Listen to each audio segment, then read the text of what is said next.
హుజూర్ నగర్ అభివృద్ధి కాంగ్రెస్ హయాంలోనే జరిగిందన్నారు ఎంపీ ఉత్తమ్ కుమార్ రెడ్డి. స్థానిక ఎమ్మెల్యే సైదిరెడ్డి అవినీతి అక్రమాలకు పాల్పడ్డారని ఆరోపించారు. హుజూర్ నగర్ కాంగ్రెస్ పార్టీ అభ్యర్థిగా ఉన్న తాను హుజూర్ నగర్ మున్సిపాలిటీ నుంచి 10,000 మెజార్టీతో గెలుస్తానన్నారు. హుజూర్ నగర్ మున్సిపల్ చైర్పర్సన్ గెల్లి అర్చన రవి, 3 కౌన్సిలర్లు, పలువురు బీఆర్ఎస్ పార్టీ నాయకులు, కార్యకర్తలు కాంగ్రెస్లో చేరారు. కాంగ్రెస్ పార్టీ కండువా కప్పి పార్టీలోకి ఆహ్వానించారు ఉత్తమ్ కుమార్ రెడ్డి.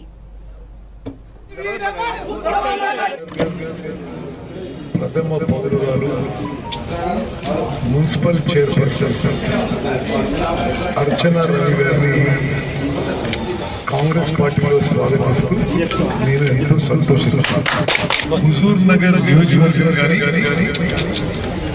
హుజూర్ నగర్ మున్సిపాలిటీ కానీ నేనే ఏర్పాటు చేసిన విషయం ఈ సందర్భంగా ఒకసారి గుర్తు చేస్తున్నాను. కానీ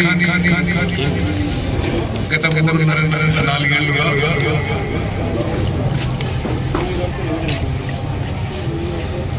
ఎన్నికైన ఒక ప్రజాపతి తప్పుడు పరిపాలన, అవినీతి, అహంకారం, పోలీసులు దుర్వినియోగం చేసి సామాన్య ప్రజలను ఇబ్బంది పెట్టే వైఖరి, ఇవన్నీ కూడా హుజూర్ నగర్ పట్టణ ప్రజలకి, హుజూర్ నగర్ నియోజకవర్గ స్థాయి ప్రజలకి చాలా ఇబ్బంది కలుగుతున్నాయి.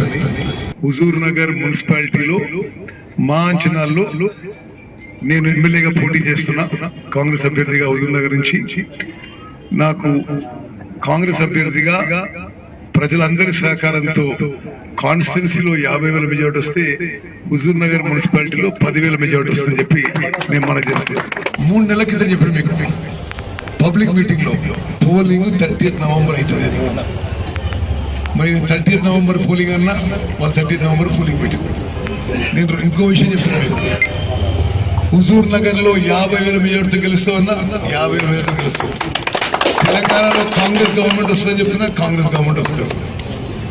నేను తప్పనిసరిగా చెప్పిన మాటకి కట్టుబడి ఉన్నా. ఈరోజు చేస్తున్న చైర్పర్సన్, కౌన్సిల్ అందరూ కూడా వారి రాజకీయ భవిష్యత్తుకి, వారి వార్డులలో పనులకి నా సంపూర్ణ సహకారం ఉంటుందని చెప్పి కూడా నేను మనం